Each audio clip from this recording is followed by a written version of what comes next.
Everyone thinks love starts with a first kiss. They're wrong. Real love starts with obsession disguised as suspicion. And for Kwon Taeyang, it started at exactly 11:52 p.m. when his black maid walked through the door and he realized he'd crossed a line he could never uncross. I'm about to show you what happens when a Korean mafia boss who controls half of Manhattan loses control over the one thing that matters, his heart. And trust me, by the end of this story, you'll understand why some obsessions are worth destroying yourself for. If you're ready for a romance that'll have you on the edge of your seat, hit that like button right now, because this ending will wreck you in the best way possible. The penthouse smelled like bergamot and leather. Expensive, curated, cold. Kwon Taeyang stood by the floor-to-ceiling windows overlooking the Manhattan skyline, his broad shoulders rigid beneath a black silk shirt that cost more than most people's rent. The tattoo of a phoenix curled up his forearm, disappearing beneath the rolled sleeve. His jaw was sharp enough to cut glass, his dark eyes calculating, always 3 steps ahead of everyone in the room, even when the room was empty. Tonight, it was empty except for him. And he was waiting. The Rolex on his wrist read 11:47 p.m. She was late. Again. Taeyang didn't move, didn't check his phone, didn't pour himself a drink from the crystal decanter that sat untouched on the marble bar. He simply stood there, a statue carved from control and quiet rage, and waited for the sound of her key in the lock. Because Zara Mitchell had been coming home late every Tuesday and Thursday for 5 weeks now, and Kwon Taeyang, who built an empire on information, on knowing every secret before it became dangerous, had no idea where she went. But wait. Here's where it gets crazy. That ignorance burned worse than the scar across his ribs from a rival's blade 3 years ago, because Taeyang didn't just want to know where Zara went. He needed to know. The kind of need that wakes you up at 3 a.m., the kind that makes a man who's never lost control start tracking someone's phone location, analyzing their credit card statements, reviewing security footage frame by frame. The kind of need that should have terrified him, but didn't. At 11:52 p.m., the lock finally turned. Zara stepped inside, her locks pulled into a high bun, her deep brown skin glowing under the recessed lighting. She wore jeans and a simple cream sweater, her backpack slung over one shoulder. She looked tired, beautiful, completely unaware that he'd been standing in the shadows for 2 hours. She kicked off her sneakers by the door, always so careful, so respectful of his space, and headed toward the kitchen. That's when Taeyang stepped into the light. "You're late."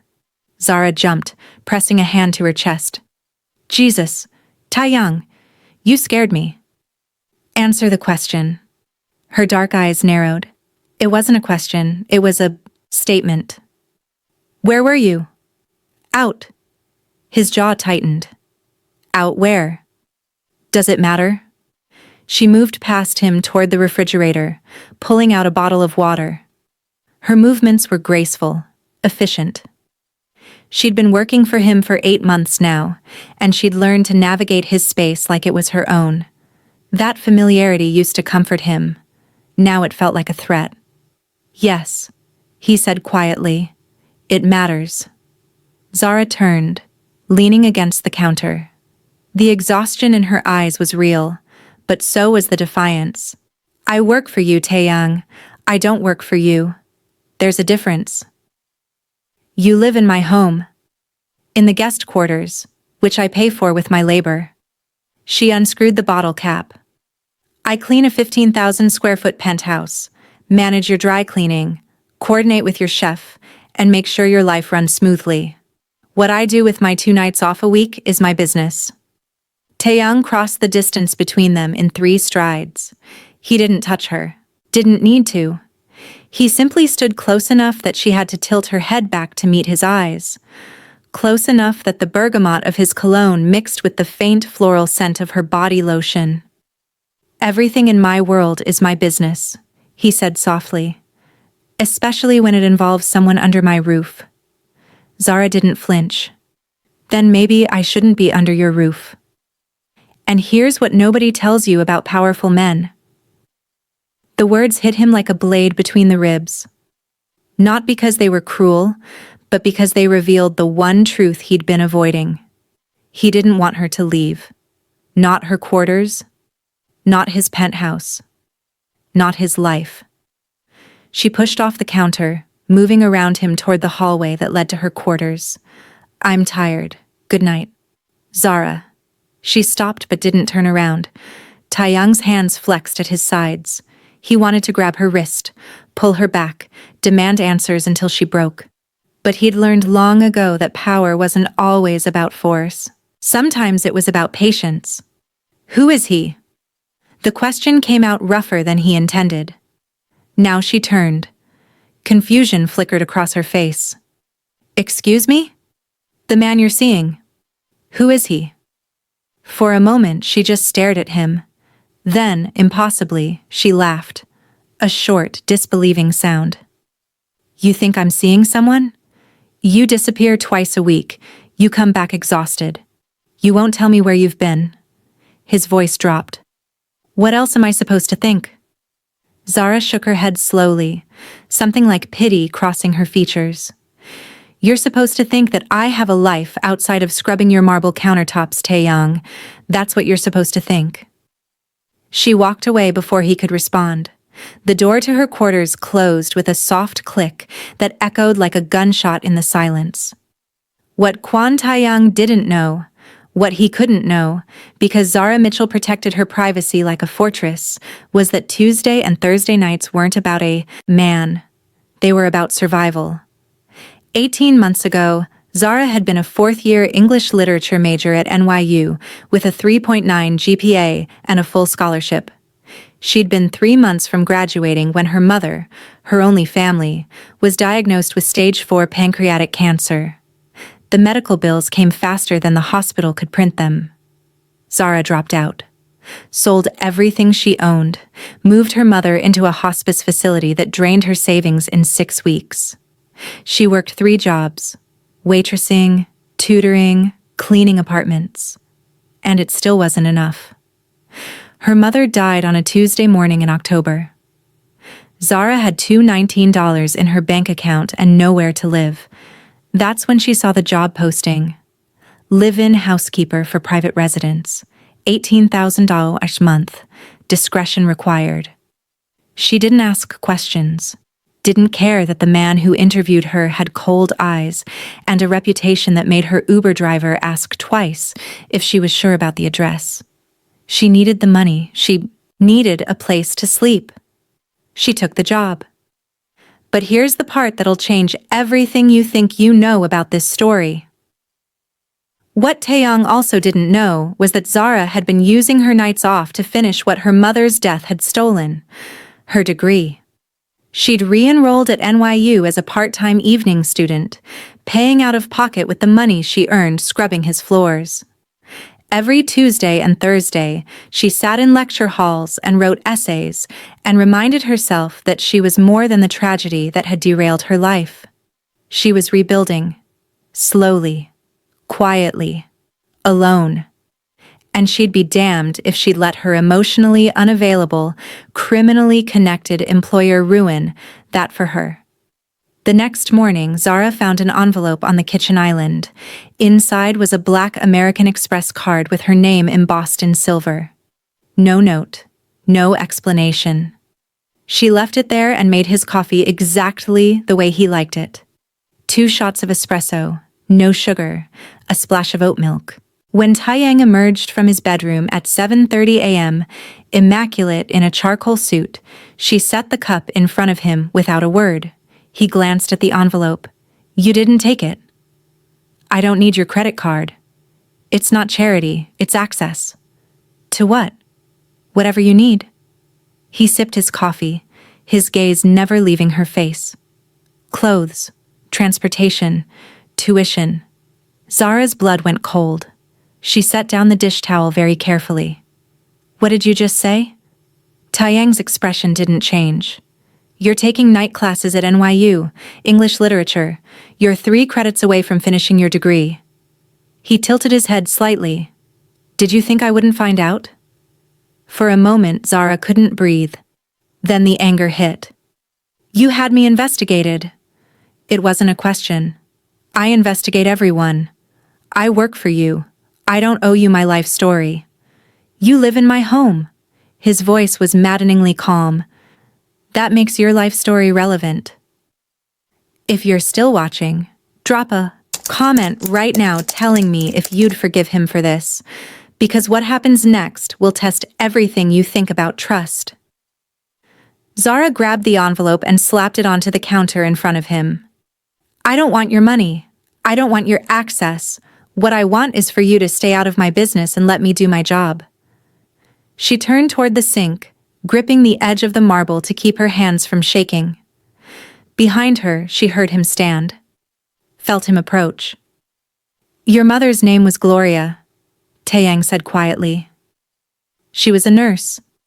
Pancreatic cancer. You dropped out to take care of her, and when she died, you had nothing left. Zara's eyes burned.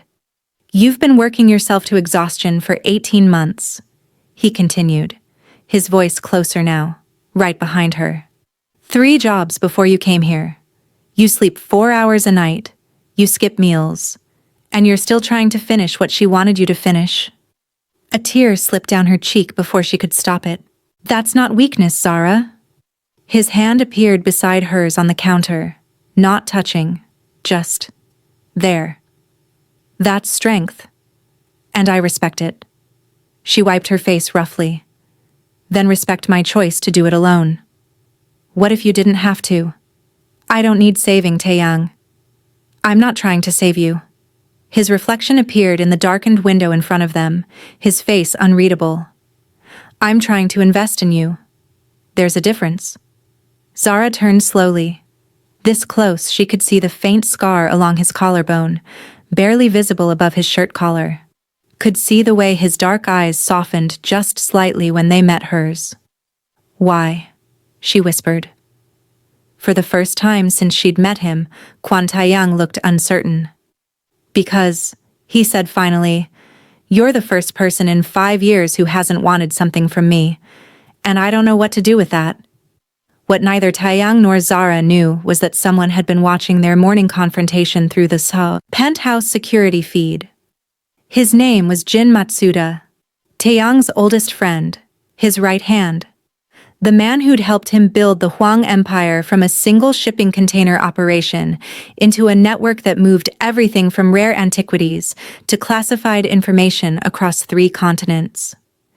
Jin sat in his own apartment 15 blocks away, watching the security footage on his laptop, and felt something dark twist in his chest.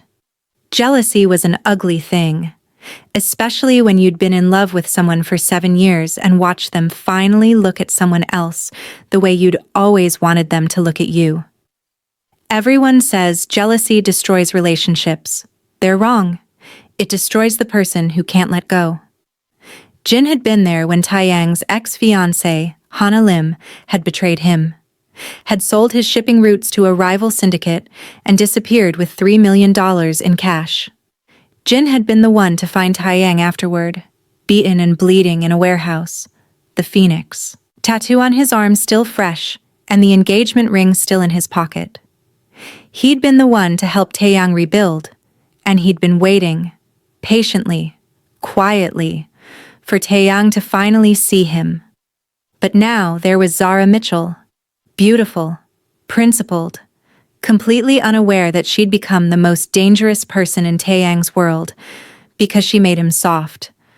And soft men didn't survive in their business. Jin closed the laptop and made a phone call. It's me, he said when the line connected. I need information on someone. Zara Mitchell. Everything. Where she goes on Tuesday and Thursday nights. Who she talks to. Who she texts. He paused. And I need to know if there's anyone we can use to make her leave. Because if Jin couldn't have Taeyang's heart, he'd make damn sure no one else would either. Over the next 3 weeks, things changed. Taeyang stopped interrogating Zara about her nights away. Instead, he started leaving things for her. a new laptop on her bed with a note that said, "For your essays." A gift card to the NYU bookstore, a standing reservation at a quiet cafe near campus where she could study between shifts. Zara wanted to be angry about it, but the gifts weren't controlling, they were thoughtful. And that scared her more than his interrogations ever had, because she was starting to realize something terrifying. Kwon Taeyang wasn't just her employer anymore. He was becoming someone she looked forward to seeing. Someone whose rare smiles made her heart skip. Someone who sat with her at 2 a.m. when she was stressed about a paper, not saying anything, just keeping her company while she worked. The tension between them shifted. It became something electric, dangerous. One night, Taeyang found her on the balcony at midnight, wrapped in a blanket, staring at the city lights. He didn't ask her permission, just sat beside her, close enough that their shoulders almost touched. "Can't sleep?" he asked. "Thinking." "About?" Zara glanced at him. The moonlight caught the sharp line of his jaw, the way his dark hair fell across his forehead. "About how this got complicated." "This?" She gestured between them. "Whatever this is." Taeyang was quiet for a long moment. Then, "Do you want it to be simple?" "I don't know what I want." She pulled the blanket tighter. "You're my boss. You're also someone who terrifies half of Manhattan. And somehow, you're also the person who remembers that I take my tea with honey and leaves books on my nightstand that you think I'll like. Is that a problem?" "Yes, because I'm starting to forget why I'm supposed to keep my distance." Taeyang turned to face her fully. "Then stop keeping your distance." "Taeyang, I know what I am, Zara. I know what I do." His voice was low, intense. "But I also know that I haven't felt like a human being in 5 years. Not until you walked into my home and refused to be impressed by any of it." Her breath caught. "You make me want to be better," he continued. "Not for the empire, not for the business, for you." "That's a lot of pressure to put on someone," she whispered. "I know." He reached out slowly, giving her every chance to pull away, and tucked a loose lock behind her ear. "But I've never been good at wanting things halfway. Here's what I learned the hard way. When someone shows you who they are through their actions, believe them." Zara was about to learn this lesson too. Before Zara could respond, her phone buzzed. She glanced at it and frowned. "That's weird." "What?" "My professor. She's emailing at midnight." Zara opened the message and felt her stomach drop. "She says there's been a complaint filed against me. Academic dishonesty. She wants to meet tomorrow to discuss my enrollment status." Taeyang's expression went cold. "That's impossible. You've never cheated." "I know that. But someone filed a formal complaint with evidence." Her hands were shaking. "If this goes through, I could be expelled. Everything I've worked for." "Show me the email." Zara handed him her phone. Taeyang read it twice, his jaw tightening with each line. Then he made a call. "Min, I need you to access NYU's administrative system. Now." He listened. "I don't care if it's illegal. Someone filed a false complaint against Zara Mitchell. I want to know who, and I want every piece of evidence they submitted." He hung up and looked at Zara. "This isn't random." "What do you mean?" "Someone's targeting you, and they're doing it to hurt me." It took Min exactly 47 minutes to crack the university system. What he found made Taeyang's blood run cold. The complaint had been filed by an anonymous source using a VPN, but the evidence, fabricated essays, fake timestamps, doctored correspondence, had been uploaded from an IP address that Taeyang recognized immediately. Jin's apartment. Taeyang stood in his office, staring at the information on his screen, feeling something inside. Him fracture. 7 years of friendship. 7 years of trust. And Jin had tried to destroy the one person who made Taeyang feel alive. Zara appeared in the doorway, her face pale. Did Min find anything? Taeyang closed the laptop. Yes. Who was it? He looked at her, really looked at her, and saw the fear she was trying to hide, the exhaustion, the desperation to hold on to the one thing she'd been building toward. It doesn't matter, he said quietly, because I'm going to fix it. Taeyang, trust me. He crossed to her, taking her hands in his. Can you do that? Trust me? Zara searched his face. Then, slowly, she nodded. Go to your meeting tomorrow, Taeyang said. Answer their questions honestly. I'll handle the rest. Jin arrived at the penthouse the next morning like he always did, confident, familiar, unaware that Taeyang knew everything. Taeyang was waiting in his office. We need to talk, he said. Jin closed the door behind him. About what? About why you tried to get Zara expelled from NYU. For half a second, Jin's mask slipped. Then he smiled, cold and bitter. I don't know what you're talking about. Don't lie to me. Taeyang's voice was quiet, lethal.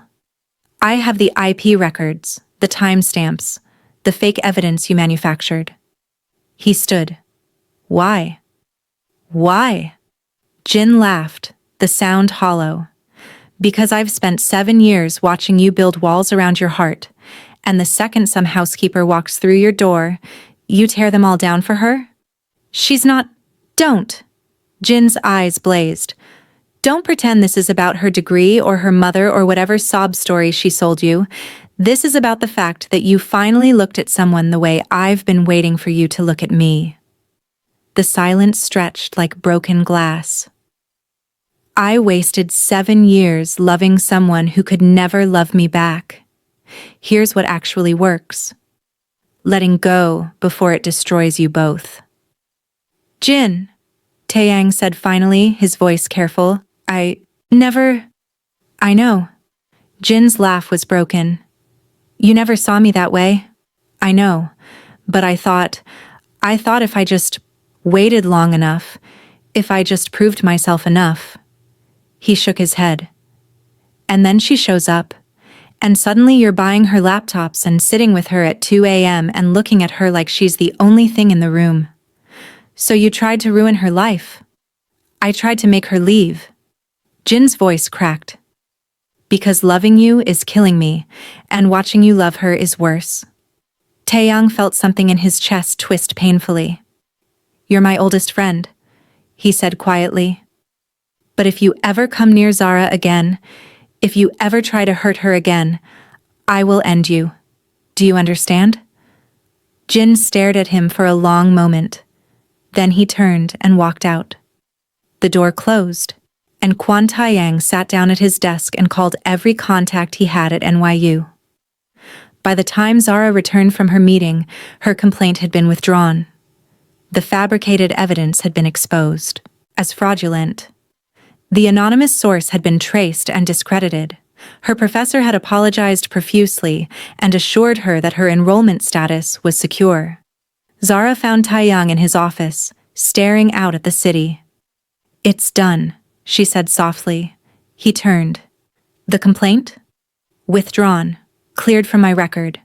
She stepped inside. You're doing. Does it matter? Yes. She crossed to him. Because I need to know if you're protecting me or controlling me. Taeyang held her gaze. What's the difference? Protection is keeping me safe. Control is deciding what's best for me without asking. She stopped in front of him. Which one was this? Protection, he said without hesitation. Always protection. Zara studied his face, the exhaustion in his eyes, the tension in his shoulders. It was Jin, wasn't it? Taeyang didn't answer. He's in love with you, Zara said quietly. I know. And you chose me. I chose you the moment you told me I didn't own your nights off. Taeyang reached out, cupping her face gently. I chose you when you left my credit card on the counter. I chose you when you fell asleep on my couch with your textbooks scattered everywhere. His thumb brushed her cheek. I chose you, Zara. Every single day. Zara felt tears sting her eyes. I'm terrified, she whispered. Of me? Of this? Of wanting you? Of needing you? She pressed her hand over his. Of what happens when you realize I'm not worth the trouble. You think you're trouble?